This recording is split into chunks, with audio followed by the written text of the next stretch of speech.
सध्या महाराष्ट्रामध्ये बहुजन समाजावरती वाढत चाललेल्या अन्याय अत्याचाराच्या संदर्भामध्ये या राज्याचे मुख्यमंत्री आदरणीय देवेंद्रजी फडणवीस साहेबांनी कठोर अशी पावले उचलण्याची मागणी या व्हिडिओच्या माध्यमातून मी करत आहे।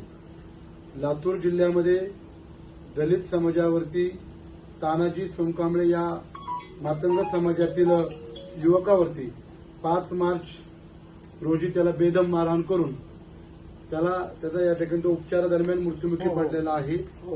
त्या संदर्भामध्ये मुख्यमंत्री देवेंद्रजी फडणवीस साहेबांनी तात्काळ असे चौकशीचे आदेश देऊन त्या कुटुंबाला आर्थिक मदत करणं गरजेचं आहे।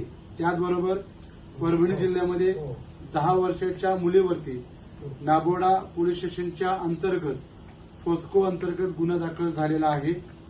त्या मुलीवरती त्या 2 नराधामांनी बलात्कार केलेला आहे।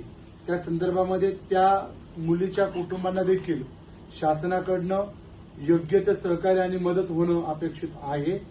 मी सकल मातंग समाज महाराष्ट्र राज्य त्याचबरोबर शिवशाही व्यापारी संघ या राज्यव्यापी संघटनेच्या वतीनं ज्येष्ठ नेते नानासाहेब कांबळे यांच्या मार्गदर्शनाखाली या राज्याचे मुख्यमंत्री तथा गृहमंत्री देवेंद्रजी फडणवीस साहेब असतील, उपमुख्यमंत्री अजितदादा पवार असतील, एकनाथजी शिंदे साहेब असतील, या तिघही प्रमुख मंत्र्यांना मी कळकळीचं विनंती करतो की आपण संबंधित दोषींवरती अधिक कडक कारवाई करून या दोन्ही गुन्ह्यातील खटले जलद गतीने न्यायालयामध्ये चालवून संबंधित आरोपींवरती कायदेशीर असं कडक शासन झालं पाहिजे आणि या दोन्ही कुटुंबांना शासनाच्या माध्यमातून आर्थिक मदत झाली पाहिजे अशा प्रकारची कळकळीची विनंती आणि मागणी मी शिवशाही व्यापारी संघ या राज्यव्यापी संघटनेच्या वतीने करतो।